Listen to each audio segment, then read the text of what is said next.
Welcome, welcome. Hopefully, this all goes good. Are we still a little bit choppy? I feel like we're a little bit choppy. God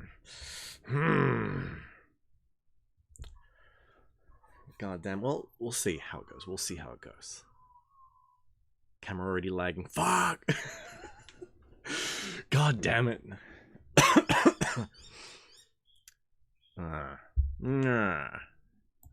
YouTube. Oh no, it's kind of, I think it's picking up. Welcome, everybody. Welcome to chapter 4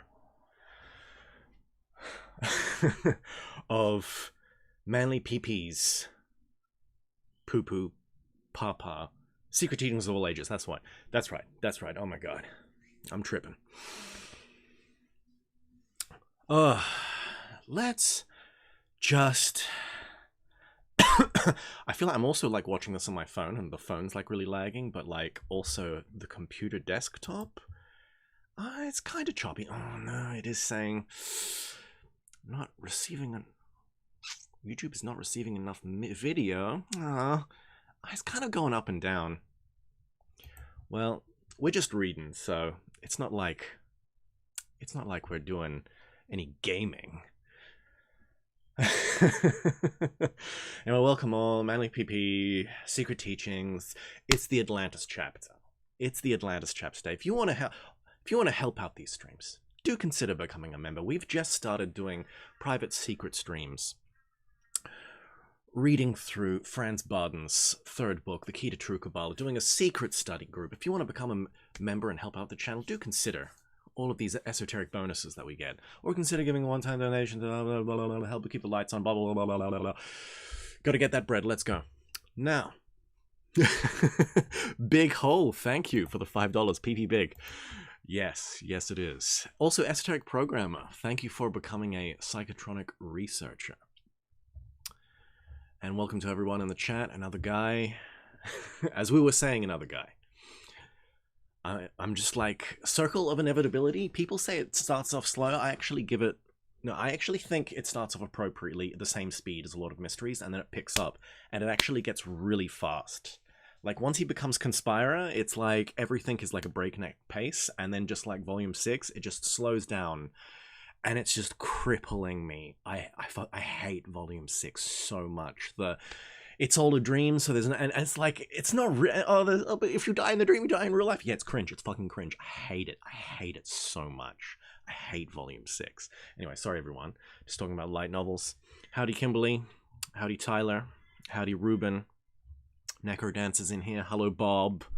Out Tuition, welcome.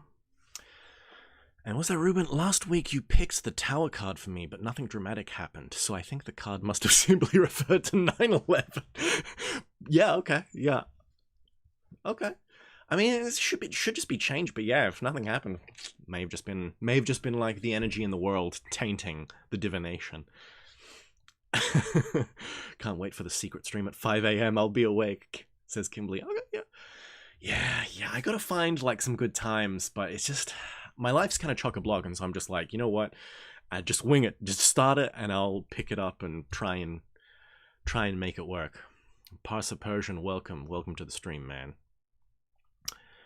Esoteric Programmer, is Mysterium Conjunctius and Alchemy by Jung worth studying? So I have Jung's Alchemy book. I haven't read it though. It's like, you know, I'm only one man. A lot of people have said Mysterium Conjunctionis is like, that's the magnum opus, but it's also one of his hardest books to understand. So I would assume if you want to get to it, it's like, start reading it, but if it's too much, I don't know, read Memories, Dreams and Reflections, and then like read Four Archetypes, and then go back to it or something to try and when you find an author hard, read some of his other works that are shorter and easier to read, just to kind of soak in his prose, and then kind of go back. That would be my advice. But, you know, I've people like, you're esoteric, you've read Jung, right? And I'm like, no, not nearly as much as other people, actually. Jung's actually one of my weak points. Now, let's... Oh, hello. Abbas the Alchemist, hey! Richard, I tried emailing you, and it bounced back. Feel free to send an email. I don't want to, like, send my email publicly. Bro, Abbas, yes, let's totally do a little interview session, and we should totally get American Esoteric in on it and do, like, some, like, three-way. Oh my god, yes. Let's get the three-way happen. We need to start a throuple. Oh my god. Wait, how should I contact you? Yeah, you know what? It sucks how YouTube doesn't have, like, DMs anymore. Bro, Abbas, do you have a freaking... do you respond to your Twitter DMs? You got Twitter, bro? I mean, the easiest way to contact me is to just go to the Telegram and just private message me. Just like, and then I'll send you my email, and we'll touch tips. For reals, for reals. We gotta get it happening. I don't have Twitter. Yeah, I mean, that's for the best, but... Oh... Okay, we'll do that. Yeah, either the Facebook DMs for the Facebook meme page or the Telegram. But yeah, let's get that happening, dog. Let's get that happening. Oh my god, I'm so happy. Yes, yes, it's happening. What time is the secret streams? Says Esoteric Programmer. So the next secret stream, but it's for everybody, not just for members, is because the Franz Barden secret streams will just be monthly. But there's the secret Evola streams, isn't... Oh yeah, by the way, everyone say hi to Carl. Carl says the secret streams are only bi-weekly. So those are the Evola ones. So we got the next one coming up, maybe in like a couple of days. I gotta like schedule a time, but I'm like afraid that I won't... I'll just like pussy out and do the time later or earlier or something. Captain Blimp says Colin Wilson had a good book on Jung called The Lost Lord of the Underworld. Okay, I mean that sounds cool. I haven't read it, but it sounds good. Colin Wilson's of well repute. Pangolos in the chat as well. Howdy. Outtuition says he just picked up a leather-bound copy of the Red Book. Based, very based. That must have been a lot of money. Yes. What am I doing now? Calling men to touch tips. Yes, another guy. That's why we get excited. We all get together and we just, yeah, we make it happen. We make it happen. Isn't that right, Carl? Lucien, Caron, howdy. Okay, let's get into it, guys. We're almost 10 minutes in and I haven't read a sentence. We're talking about Atlantis. This should be also, I should refresh this page just so the pictures load properly. If you all want to be reading along with me, you can go to the agora.space, and in their library, you can find the secret teachings of all ages. Outtuition, would you be upset if I told you I got it for $5? Oh my god. That's a $300 book, bro. I almost feel like instead of reading that, you should sell it for like $150 and then buy another copy for $5. That's amazing. That's an amazing deal, dog. I mean, if you got it for $5, you should probably just keep it. That's synchronicity. There's something... It's important. You should read it. Yeah, exactly, Esoteric Programmer. That's in my best American psycho voice. $5. Jung's Red Book. Very nice. Impressive. Let's see Paul Allen's bookshelf. Now, thank you for the hearts, whoever was giving me hearts there, by the way. Let's go. Atlantis is the subject of a short but important piece. Sorry, of an important article appearing in the annual report of the Board of Regents of the Smithsonian Institution. By the way, the Smithsonian Institution are sussy bucker. They're so sus. What the Vatican archives are for Europe, the Smithsonian Institute is for America. They're so freaking sus.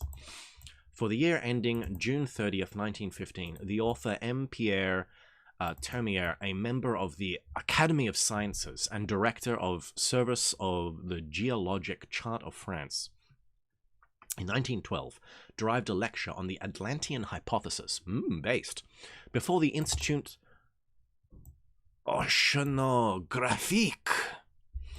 It is translated notes of this remarkable lecture that are published in the Smithsonian Report. After a long period of disdainful indifference, writes M. Termier, Observe how, in the last few years, science is returning to the study of Atlantis. How many naturalists, geologists, zoologists, or botanists? Is it though? Manly is so optimistic here. Are asking one another today whether Plato has not transmitted to us with slight amplification a page from the actual history of mankind real. No affirmation is yet permissible, but it seems more and more evidence that a vast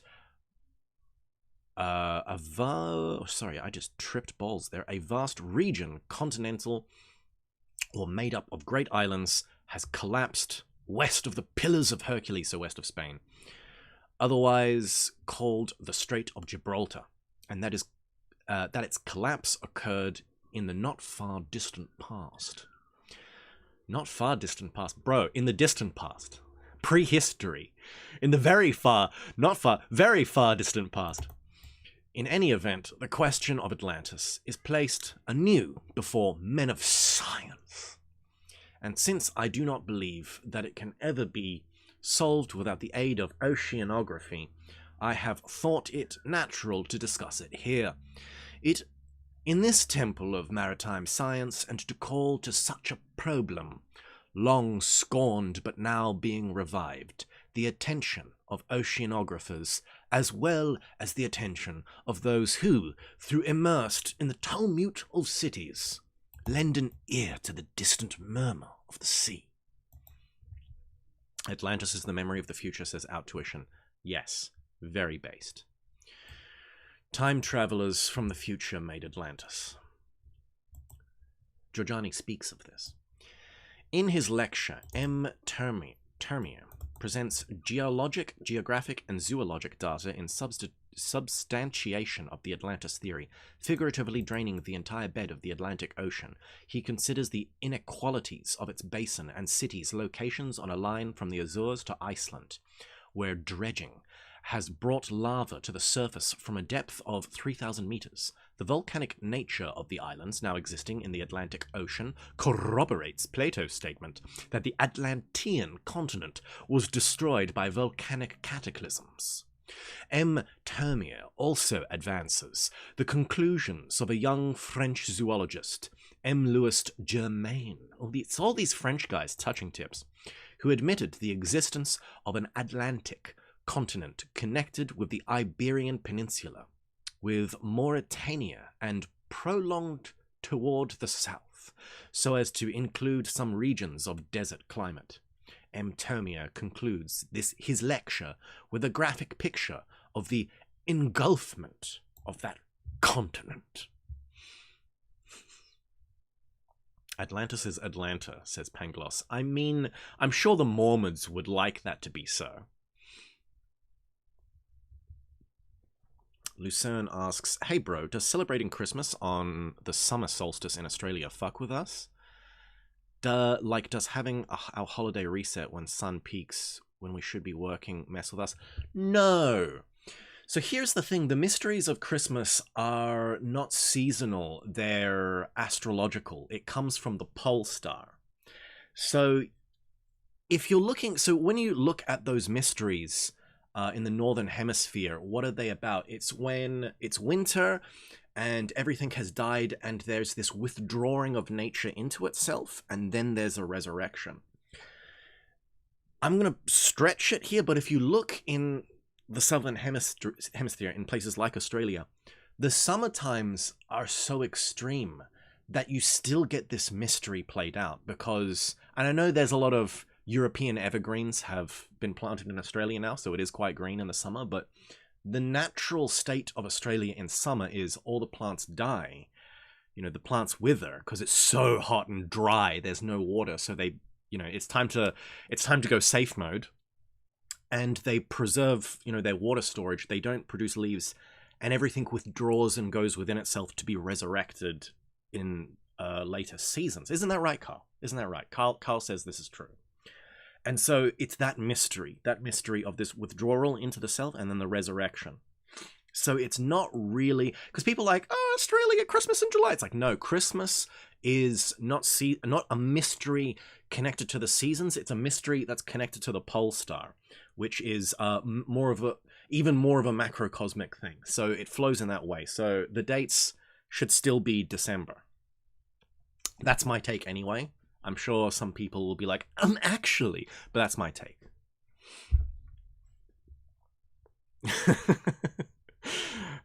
Sorry, I'm just laughing at another guy's comment.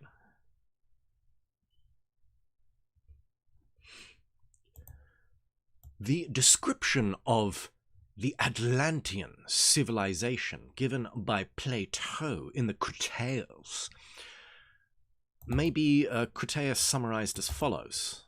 So for those who don't know, the two Platonic dialogues, Timaeus and Critias, they are the dialogues where Plato talks about Atlantis. So I think I've mentioned this before on stream, but there's a trilogy of dialogues. So that the Timaeus comes first, and in the Timaeus, Socrates is like, what's the perfect state?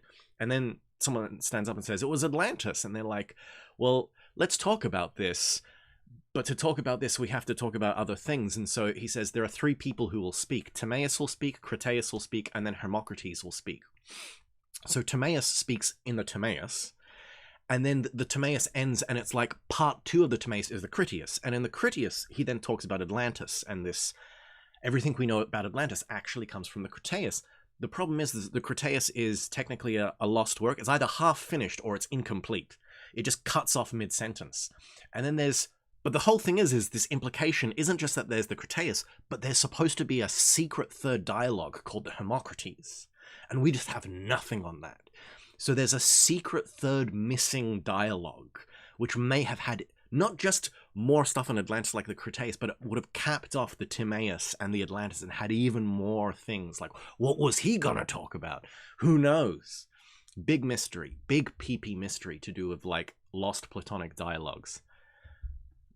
Like, massive Platonic conspiracy.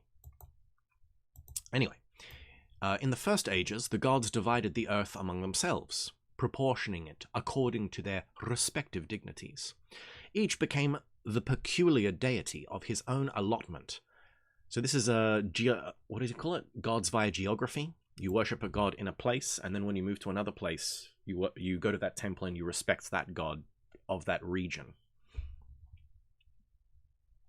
Did Plato speak of the Atlantean race, like in terms of feature? Yeah, he speaks of in the Critias. It actually, where it cuts off is where he's talking about, I'm pretty sure how they were like race mixing or something, and that led to their fall. And then he's like, and then it just cuts off, and it's like, oh. It's literally, that's where it cuts off. Because he has the whole thing about Atlantis.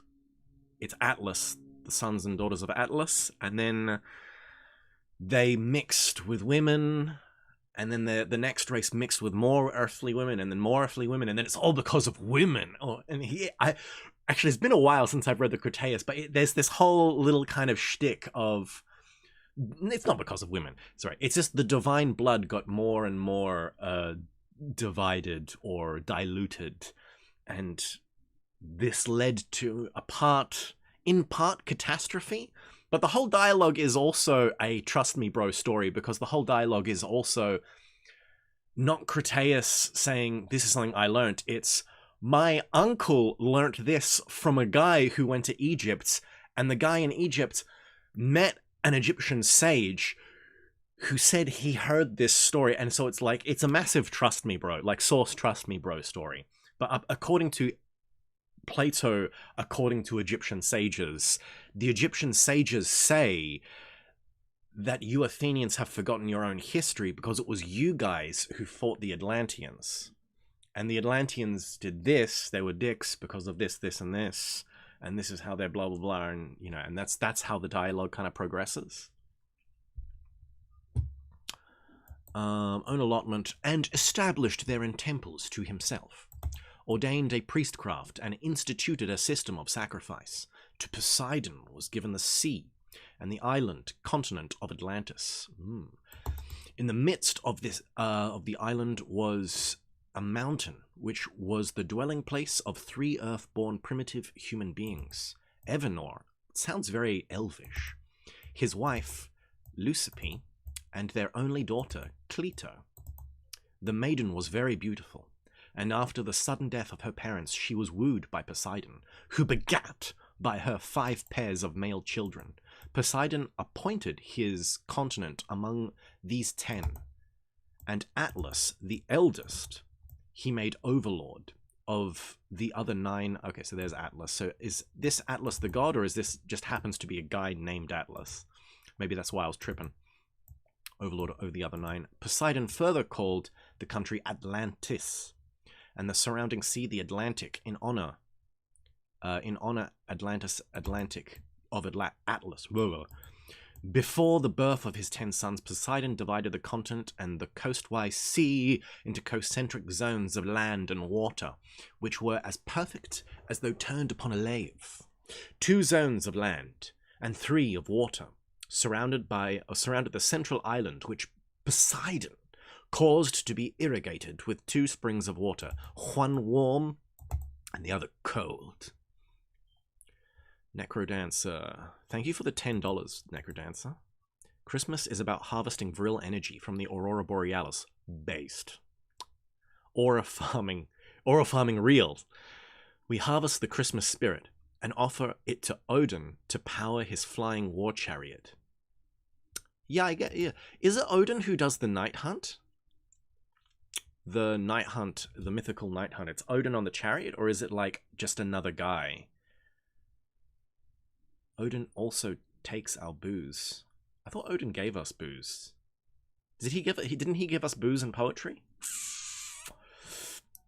Or was he had like booze that gave you the gift of poetry and some spilled on man, and that's what poets are? Anyway, nonetheless, Necrodancer is correct. So I just read that out tuition. Fascinating, they cut off Plato before he got too based. Yes, exactly. Exactly.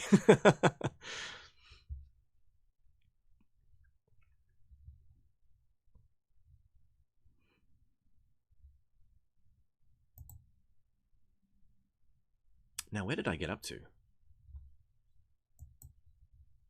Bruh, Atlantis Atlas, before his birth, divided the continent, 2 seas, I'm pretty sure I read that, 2 zones of land, to be irrigated, one warm and the other cold. Okay, cool. The descendants of Atlas continued as rulers of Atlantis, and with wise government and industry elevated the country to a position of surprising dignity. So basically, Singapore. The natural resources of Atlantis were apparently limitless. So apparently not Singapore. Precious metals were mined, wild animals domesticated, and perfumes distilled from its fragrant flowers, very based. While enjoying the abundance natural to their semi-tropic location, the Atlanteans employed themselves also in the erection of palaces, temples, and docks. They bridged the zones of sea and later dug a deep canal to connect the outer ocean with the central island, where stood the palaces and temples of Poseidon, which excelled all other structures in magnificence. A network of bridges and canals was created by the Atlanteans to unite the various parts of their kingdom. Daddy, I've got the black lung. Plato then describes the white, black, and red stones which they quarried from beneath their continent and used in the construction of public buildings and docks. Black one, that's a little alchemical, baby. This is alchemical. They circumscribed each of the land zones with a wall, the outer wall being covered with brass. That's interesting. That's very interesting.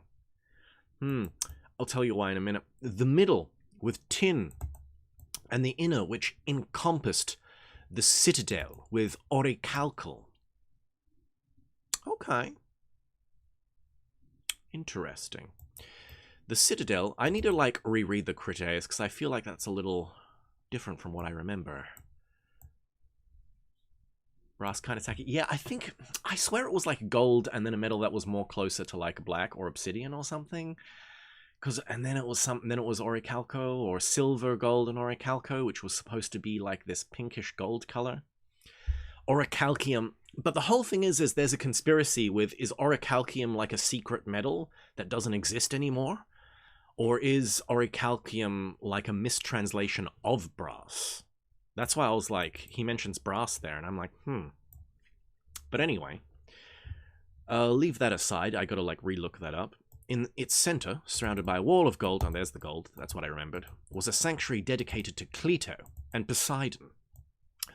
Here the first 10 princes of the island were born, and here, each year, their descendants brought offerings. Poseidon's own temple, its exterior, entirely covered with silver, and its pinnacles with gold, also stood within the citadel. The interior of the temple was ivory, gold, and silver. Okay, so then maybe that's what I'm remembering. Oh, and orichalca. Yeah. So it's in this here, orichalca might be just brass. But I don't know. It doesn't seem that way. Because I read it first, and then, like, because I knew about the orichalcum conspiracy, and then I heard someone, like, a negation of the conspiracy that orichalcum is just a mistranslation of brass. But if he uses brass in another place and orichalcum, then it leads me to wonder. Even to the pillars. From the pillars to the floor. To the orichalcum wall. The temple contained a colossal statue of Poseidon standing in a chariot drawn by 6-winged horses. Remember that Poseidon was originally... I think he had more Zeus-like qualities before he got demoted. I'm pretty sure he could also make earthquakes and stuff. And then and then in later things, like Zeus was the king of the gods and Poseidon just became Ocean Boy. About him, 100 nereids, so that's like water sprites, for those who are too used to video games. Nereids riding on dolphins, very based actually. That's a cool image. That should be, you should use that in video games, like blue people riding dolphins with spears, shooting ice beams. Like that's a cool unit to have in an RTS game. Arranged outside the building were golden statues of the first 10 kings and their wives, very based. In the groves and gardens were hot and cold springs. There were numerous temples to various deities, places of exercise for men, and for beasts, exercise places for, I guess, like, you mean like, you know, like a place for like horses to gallop and stuff.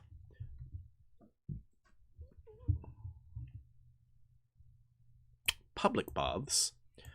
There were public baths and a great race course for horses. At various vantage points on the zones were fortifications, and to the great harbour came vessels from every maritime nation. The zones were so thickly populated that the sound of human voices was ever in the air. That part of Atlantis facing the sea was described as a lofty, precipitous, but about the central city was a plain sheltered by mountains, renowned for their size, number, and beauty. So the mountains probably would have had mines in them as well.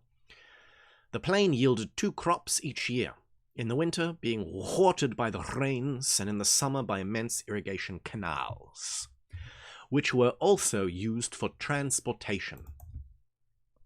The plain was divided into sections, and in time of war, each section supplied its quota of fighting men and chariots. Very good. Another guy says, damn, horse race betting probably existed in that era too. Yeah, probably did. Probably did. What's that, Carl? What's that? They raced slaves as well. Oh my god, Carl, stop. That's not PC. Yeah, the Atlanteans probably weren't that nice. The 10 governments differed from each other. So it was a kind of a patchwork system of governance, which is interesting. From each other in details concerning military requirements. Each of the kings of Atlantis had complete control over his own kingdom. But their mutual relationships were governed by a code engraved by the first 10 kings on a column. of orichalc. Okay. Sorry, I should have completed that sentence. But their mutual relationships were governed by a code engraved by the first 10 kings on a column of orichalc. So on a column of orichalcum were like laws. Kind of like in Babylon, the laws of Hanamabari were like written on a column.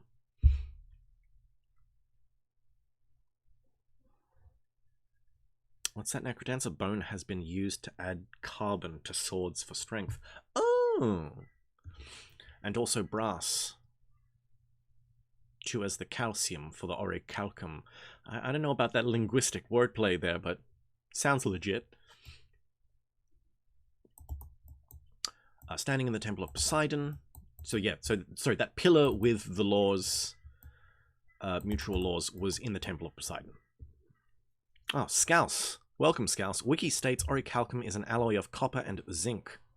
80% copper, 20% zinc, with other trace metals based on ingots that were found in 2015. Ooh, okay. Well, there you go. What's brass? Isn't brass, another... Isn't that copper tin? I know that, bronze is also copper tin, but it's like, a different ratio than brass. Brass and bronze are different ratios of copper tin alloy. Am I tripping? Is my metallurgy? Am I like forgetting my metallurgy here? Someone fact check me, bro. At alternate intervals of 5 and 6 years, a pilgrimage was made to this temple that equal honor might be conferred upon both the odd and the even numbers. Huh?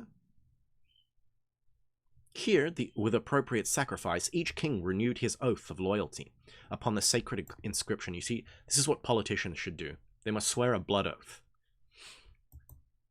And then if they don't fulfill it and they commit fraud, death, public execution.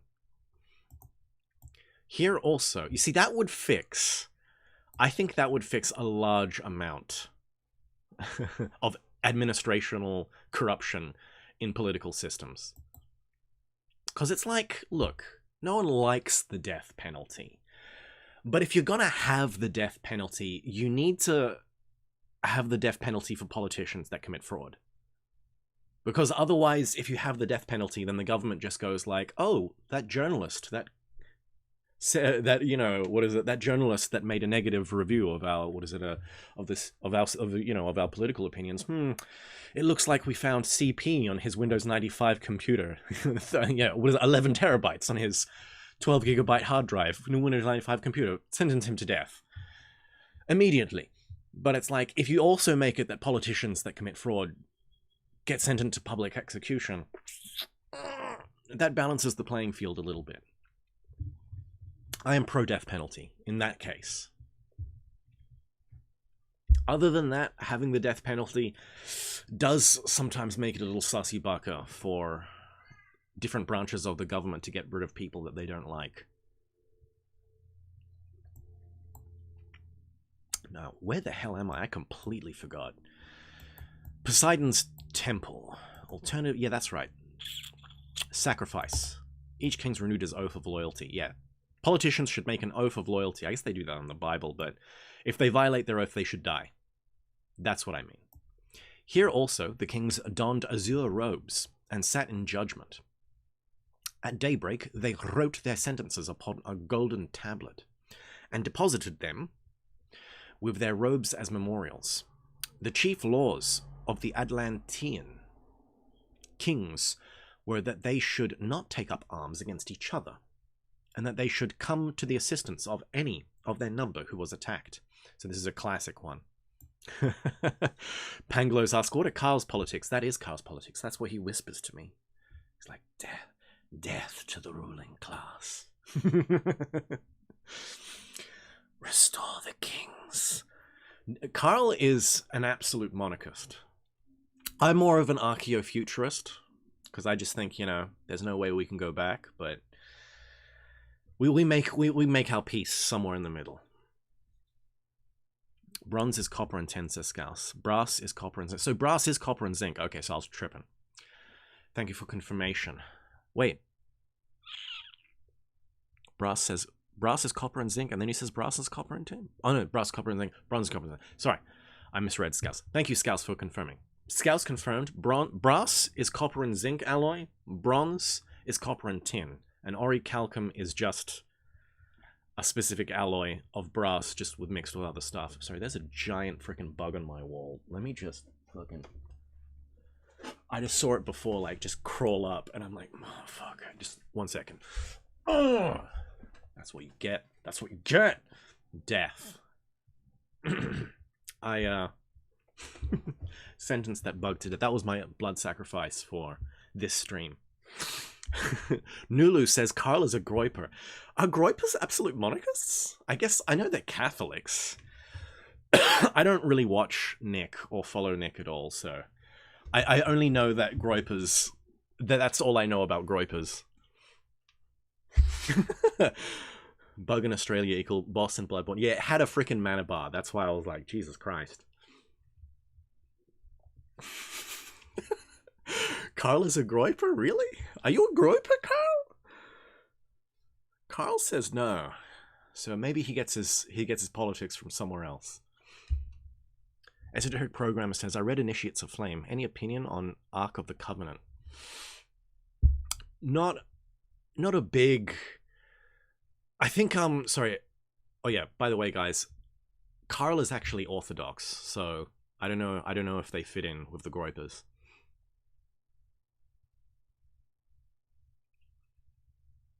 Scout says Sisamites? What's Sisamines comes to mind regarding politicians? I don't know what that is.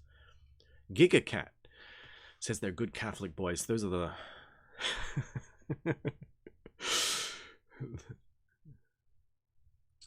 So we're talking about groipers. What are we talking about? Anyway, I think I mentioned everything. Carl. What's that, Carl? We got to get back to the book. Yes, we should get back to the book. We're back. We're talking about groipers. We should be talking about Atlantis. There are no such thing as Atlantean groipers, so let's get back in it. In matters of war and great moment, the final decision was in the hands of direct descendants of the family of Atlas. No king had the power of life and death over his kingsmen without the assent of a majority of the 10. So it was a democracy, but a democracy amongst peers. Not these false democracies where a tyranny of masses arises. Disgusting. Isn't that right, Carl? Pfft. Carl hates democracy. Plato concludes his description by declaring that it was this great empire which attacked the Hellenic states. This did not occur, however, until their power and glory had lured the Atlantean kings from the pathway of wisdom and virtue. Filled with false ambition, the rulers of Atlantis determined to conquer the entire world. Zeus, perceiving the wickedness of the Atlanteans, gathered the gods into his holy habitation and addressed them. Here Plato's narrative comes to an abrupt end, for the Critias was never finished, or it was lost. In Critias, the Timaeus is a further description of Atlantis, supposedly given by Solon by an Egyptian. Timaeus, priest, and by an Egyptian priest, yeah, I don't know, that was a bit of a weird form, I think, and which concludes as follows. But afterwards, there occurred violent earthquakes, and in a single day and night of rain, all your warlike men in a body sank into the earth, and the island of Atlantis in like manner disappeared and was sunk beneath the sea, and that is the reason why the sea in those parts is impassable and impenetrable, because there is such a quantity of shallow mud in the way. And this was caused by the subsidence of the island. The introduction to his translation of Timaeus, Thomas Taylor, the Based Boy, quotes from a history of Ethiopia written by Marcellus, which contains the following reference to Atlantis. Timaeus, History of Ethiopia. For they relate that in their time there were 7 islands in the Atlantic Sea, sacred to Proserpine. And besides these, 3 others of immense magnitude, one of which was sacred to Pluto, another to Ammon, I think that's an Egyptian deity, actually. Worm of Time. Another, which is the middle of these, and is of 1,000 stadia to Neptune. Crantor, commenting upon Plato, asserted that the Egyptian priests declared the story of Atlantis to be written upon pillars, which were still preserved circa 300 BC. See Beginnings or Glimpses of Vanished Civilizations.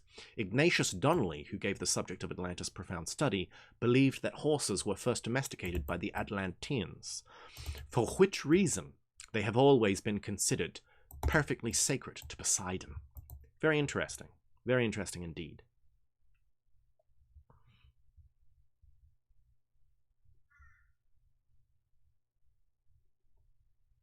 Scal says Sisamines was, according to Herodotus's histories, a corrupt royal judge, active in the Persian Empire. He was caught taking a bribe and was flayed alive. Based. His skin was used to cover the judge's seat as a warning to all future judges about being corrupt. That is exactly what we need to do. Exactly what we need to do. Outtuition says Amon-Ra. Yes, so Amon was an Egyptian deity, and so here's the thing about Egypt. The different cities in Egypt actually had different cosmologies, and they weren't necessarily unified, but in different dynasties, and then, you know, different people come in and invade and unite and this and that. Different gods just got fused together. So Amon was his own god, but in certain periods, Amon and Ra got fused together into Amon-Ra. Outtuition, thus seahorses. It all makes sense, exactly. Is Atlantis an island or not? I heard some people say it was on land. So here's the thing. Atlantis was most likely an island. No. Here's the thing. Atlantis was an empire with its main city on an island. And different branches of its empire reached all over the world. So when people say like, oh, the Mayans, Atlantis, yeah, remnants of Atlanteans are found in Maya. Oh, Atlantis was in Egypt or in Africa, or yeah, a remnants of Atlantis can be found in Egypt. Oh, Atlanteans, it's in Tibet, it's in China. Yes, remnants of the Atlanteans can be found in all those places because it was an empire that wanted to be America and not take over the world, but they had branches or outposts all over the world, in India and everywhere. So Atlantis, the city, was on an island, but the empire was global. That's the thing. So when people are like, Atlantis, actually it was in... No, shut up. Shut up. The city... And this is the other thing. There were different kind of... As an empire with its own histories, there's rises and falls. So the city of the Golden Gates may have been destroyed at one point and then rebuilt somewhere else. There may have been 7 cities of the Golden Gate, if you know what I mean. Nulu says, so was Poseidon an actual guy who was deified, or is Poseidon an actual spiritual being who founded Atlantis or something else? There may be a spiritual principle behind the image of Poseidon, but yeah, I'm pretty sure. I think you can put Poseidon in this case in with dudes that were so Chad they became deified. Same with Osiris, same with Odin.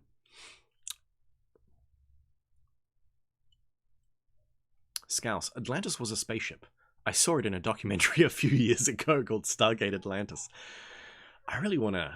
I would love to watch Stargate. Just sit down. I freaking watched a whole bunch of sci-fi, and I just... It's always bothered me that I never got to Babylon 5 and Stargate. Just never got the time.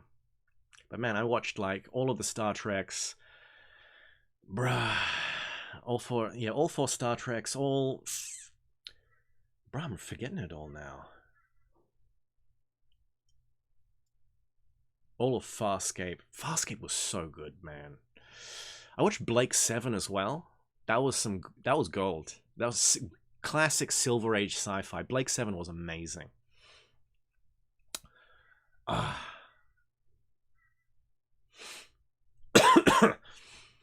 Gurdjieff Greek gods? I don't know what we're talking about. Outtuition. Was concentric rings around Atlantis metaphorical or for something esoteric? I mean, it may have been... ringed cities are a thing, so there may have been a kind of... that concentric thing may have been real. But there's also, you could say, symbolic things for it. Abbas the Alchemist says, Atlantis is established originally based on good governing principles, similar in the ways of the Republic. Yeah, yes. What Abbas says is correct, and that's one of the other theories of... I like to think that the Cretaeus is just missing. The other half is missing. It's like, no, it's totally complete. We're just missing it. But there is a part of me that's like, Plato probably ditched finishing the Cretaeus because he went on to write the Republic. And what we get in the Republic is these good governing principles, which are the Atlantean principles. Lex, yes, I watched the first episode of Lex and like never got around to watching the rest of it. That also looked good. That also good. There was a bunch of stuff in the like shows in the 90s I all started to like watch and then watch some of the retrospect. I never was really interested in Doctor Who. No offense, Doctor Who fans. I'm never going to watch Doctor Who. You can't make me. You can't make me watch Doctor Who. Okay? I'm not going to do it. I'm not going to do it. But I'd love to watch Babylon 5. Would love to watch Stargate. But yeah, Farscape, that was top tier. That was top tier. And like, you know what? I'm going to say something controversial and you're going to hate me, but Star Trek Deep Space Nine was better than Next Generation. I'm sorry. Look, the Picard speeches were top tier, and I would say Picard speeches were better, but they just did so much more in Deep Space Nine with the philosophy and the ethical conundrums were just fantastic. Anyway, we're getting off topic again, guys. Stop distracting me. The scheme of the universe, according to the Greeks and Romans.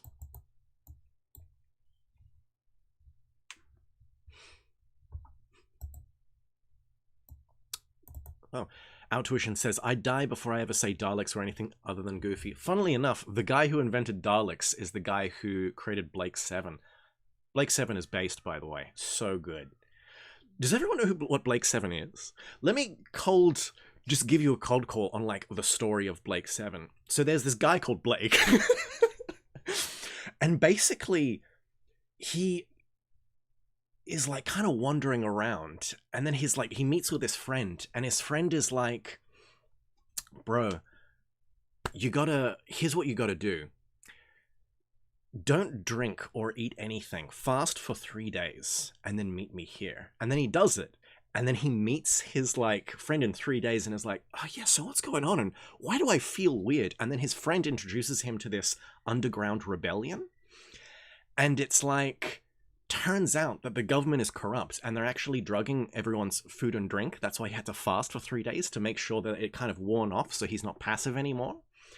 And then like, so he joins the rebellion, or as he's joining the rebellion, it gets taken down. And then it turns out that he was already a member of a previous rebellion, but he was the leader and got captured and then brainwashed with like technology. And then he was forced to like on live TV denounce the rebellion. And then he got his memory erased again to his new life. And it just like all of this stuff messed with his head. And then because he half gets his memory back, it kind of breaks him a little bit.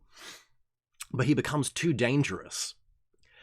And then what is it? He gets sent on a prison ship to like Mars, and then him and like expert thief called, what is it, Villa? And then who's the other guy? Frickin' this other guy's massively based, a frickin' computer hacker, managed to escape, and like some mysterious alien on a mysterious alien ship, and then them and like some other lady who has like telepathy, and there's like 7 of them, whatever.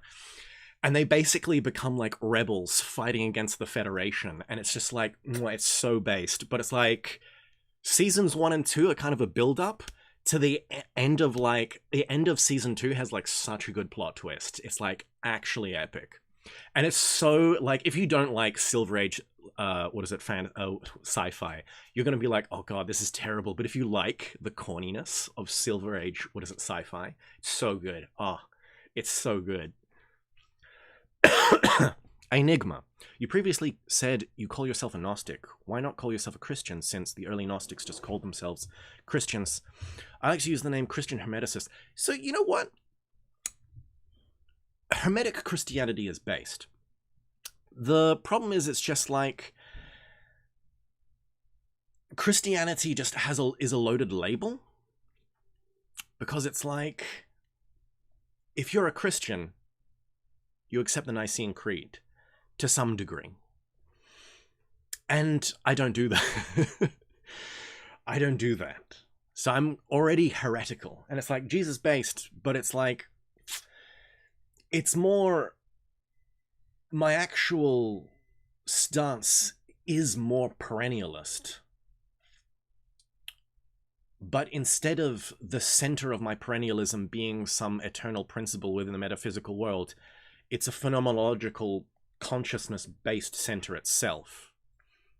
So what matters to me are the variety of religious experiences that arise from the consciousness itself. Okay. Oh, Tyler, your biscuits are complete. Excellent. So it's, and this is where it becomes problematic, because it's like, to me, Gnostic isn't demiurges and dualism. To me, Gnostic is someone who has experienced that metaphysical reality.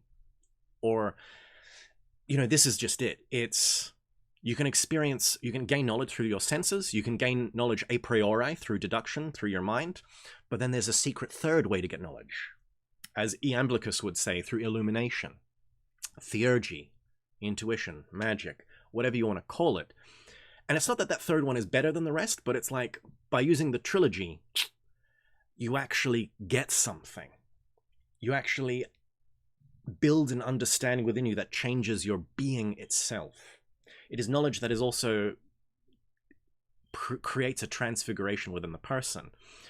So Christianity as well. What's the problem with Christianity? The problem with Christianity, to me, is pistis. What is the, not eschatological, what's the soteriological function in Christianity? It's soteriological as in salvation. What's the thing that produces salvation in Christianity? Christ. But your faith in Christ. So you have faith, you believe in Jesus, and that's what saves you. That's the soteriological function in Christianity. In Gnosticism, it's not that.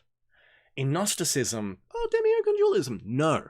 The thing that makes Gnosticism Gnosticism is knowledge, is the soteriological function. In other words, you gaining knowledge is the key to salvation, not believing. That's why I'm pee-pee hard for gnosis. That's why I'll always just call myself a Gnostic rather than just a Christian. And it's not that I, and I have this struggle with faith and belief. I'm just not that guy. I'm not that guy.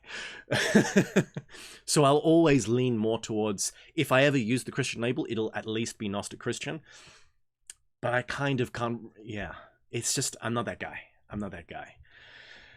I'll use Gnostic, I'll use Hermeticist, I'll use Occultist, I'll use Perennialist or something like that.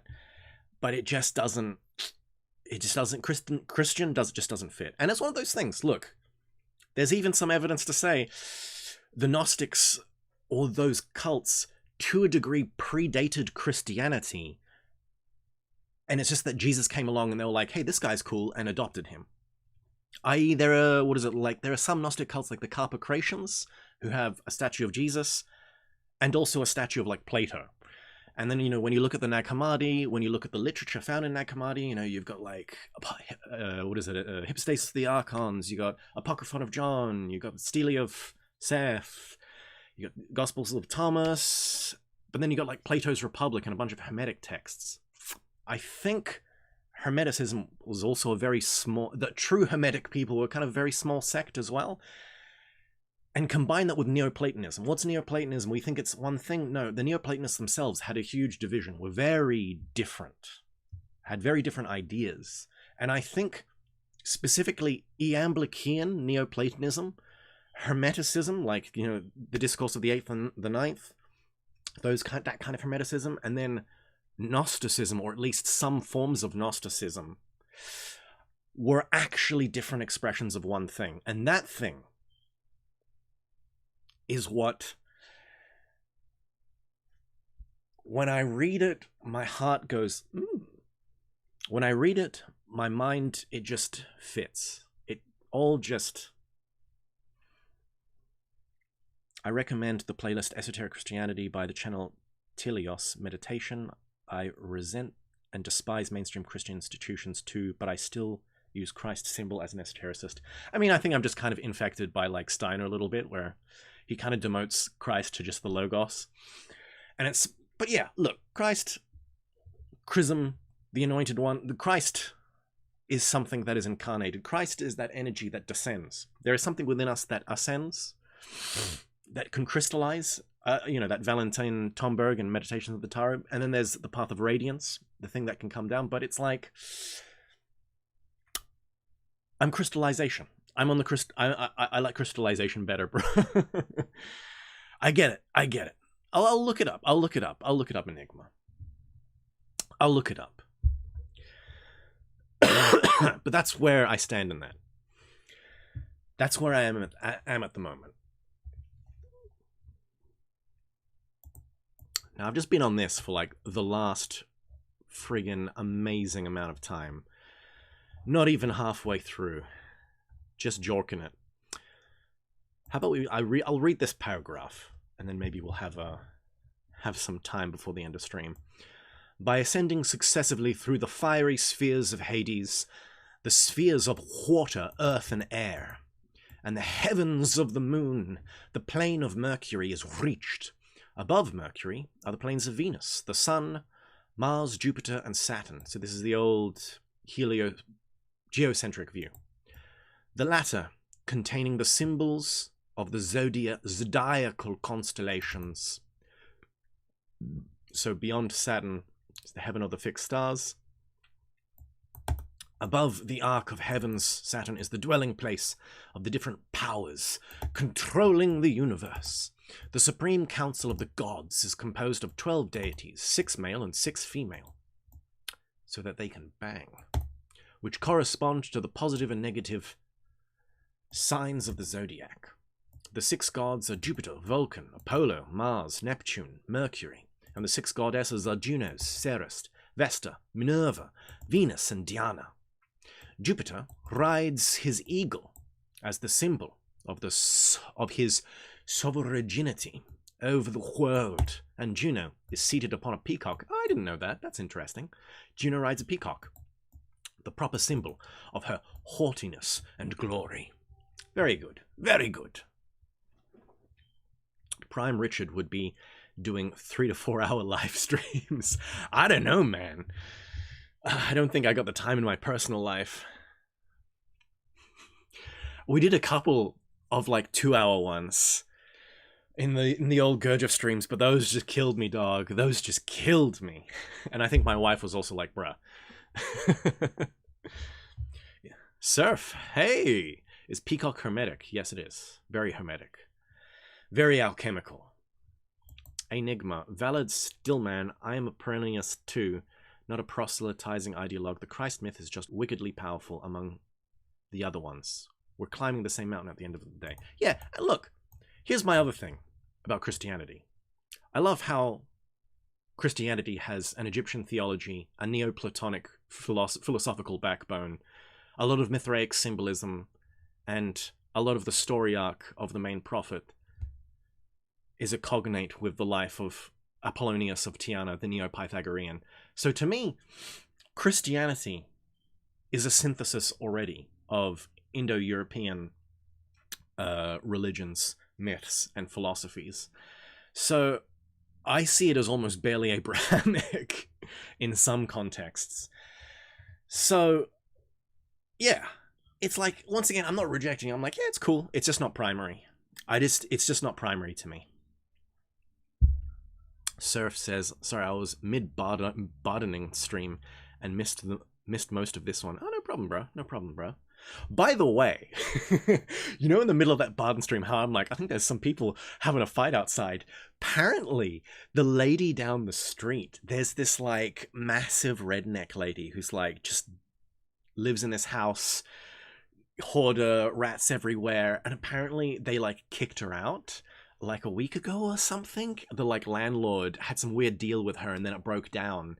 And so the doors got changed and locked and she got kicked out. And apparently that was her coming back for something and was just like yelling at the top of her lungs and like was like, this is my, like, universe to my hand. I'm like, Jesus Christ, what the hell's going on? Like, I hear it all the way down the street. Apparently that was what the fight was. I was like, Jesus Christ. My wife was talking to a neighbor about it. So I was like, oh, that lady. Oh, the trash house. You know how like every street's like cool and there's like one crack house at the end and you're like, oh, kids, stay away from that place. It's like it was the crack house lady that was like yelling at her landlord. Basically, that's what was up. Anyway, yeah. I don't know. It's one of those things. I do my streaming in the bedroom. Like, we don't have a big house anyway. Another guy, so it's if we get a different place, and I can get like a little study, I could stream as long as I want to in that case. Because then my wife also uses the bedroom to study as well. So it's like, you know, I'm kind of here yapping, and if she wants to do a workshop or something on the bed, then it doesn't work if I'm here yapping. So in another time, when we finally move out and get a better place, then I can do longer streams. That's the requirement, another guy. So donate and help out. Our tuition says, I got beef with peacocks because one started a fight with me when I was on a school field trip to school in middle school. I mean, they are very haughty. They think they're so good just because they got colors.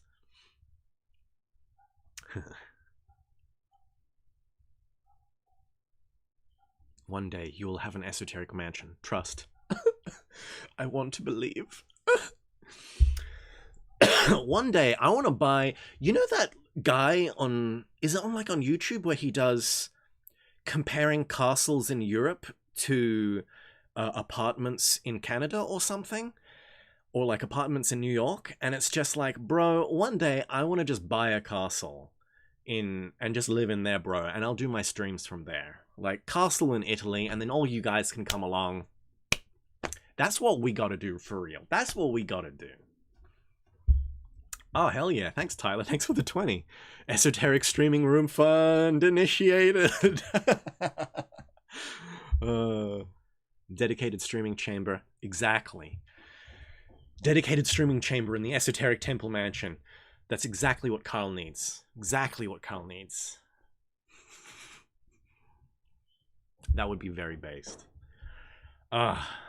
Anyway, guys, we got like way off topic, man. We got way off topic in this manly PP stream. But it's an hour now. Probably should end it. I got chores to do as well. Carl enjoyed his time. Isn't that right, Carl?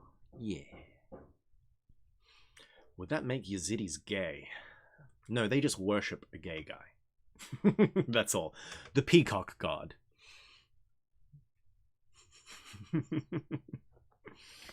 Out tuition, please, a bit more, sir.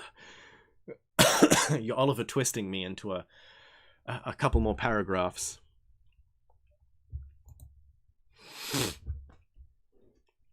Let's just read one more. One more. Whoa. Whoopsie. One more paragraph. From a careful consideration of Plato's description of Atlantis, it is evident that the story should not be regarded as wholly historical, but rather as both allegorical and historical. Okay, so kind of based.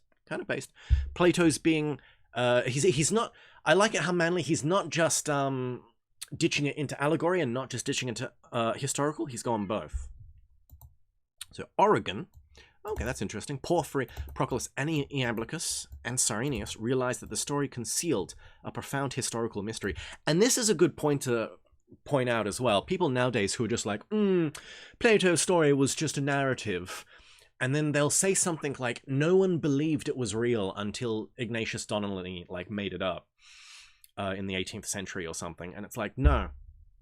All of these guys, Iamblichus and Proclus, at the very least, Iamblichus and Proclus, believed that the story Plato was telling was real.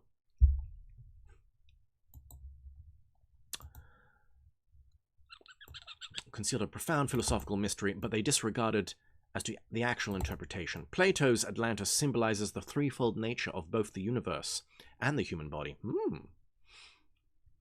The 10 kings of Atlantis are the tetractus, ooh, or numbers which are born as 5 pairs of opposites. Kind of based, actually. Tetractus, I haven't heard this interpretation. Tetractus consults Theon of Smyrna for the Pythagorean doctrine of opposites. The numbers 1 to 10 rule every creature, and the numbers, in turn, are under the control of the monad. Or Juan. See, this is why I say Kabbalah is just Neoplatonism with extra steps.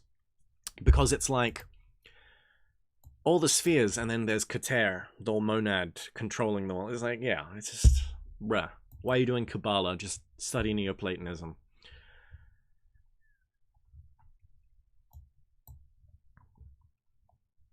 Very boof, very boof. Maybe, you know, I'm just going to read down to this little thing here. With the trident scepter of Poseidon, these kings held sway over the inhabitants of the 7 small and 3 great islands comprising Atlantis. Philosophically, the 10 islands symbolize the triune powers of the superior deity, and the 7 regents who bow before his eternal throne.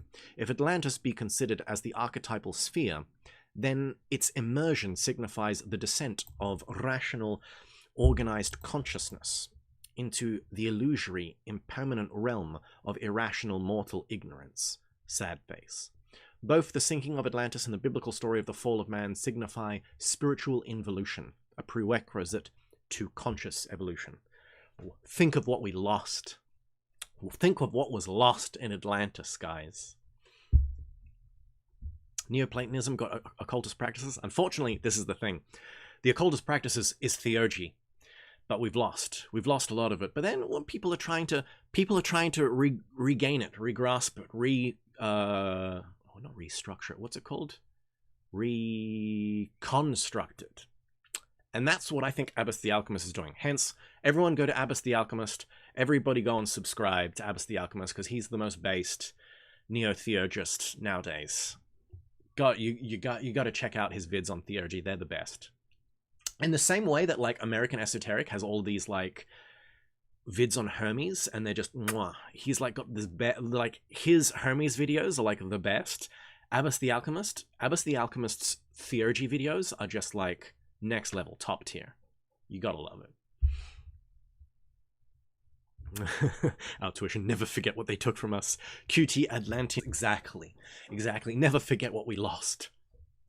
Looked us. So the Egyptian doctrines, the ancient Indian doctrines. So that wouldn't chakras and Kundalini, but Patanjali's Yoga Sutras and the Vedas specifically. Just those. So fire cults, hence the Vedas, and then Patanjali. So perhaps some especially the parts that connect, revive the ancient doctrine. Regrow our foreskins. Exactly, Necrodancer. Oh, advertise the Barton Study Group before you leave. Exactly. Oh no, the stream died. Stream died? We're back?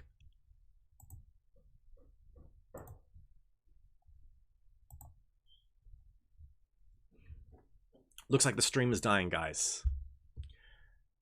It's all good. We're gonna make it? Okay. Well, anyway. Stream is... Okay. Thank you for the $5, by the way. £5. We need to buy Richard Starlink. Yes. Barton Study Group, everyone. Everyone join the Barton Study Group. To join, you have to... To become a member of the Barton Study Group, you have to become a... Oh shit, what's the, like, level? It's not psychotronic research, it's like Gnostic Hierophant. Oh no. Consider upgrading today.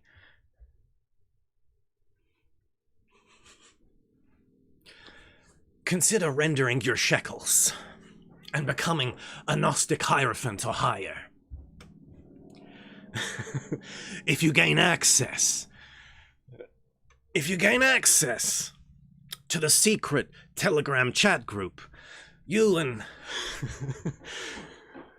good Uncle Shlomo, we can learn about Kabbalah together.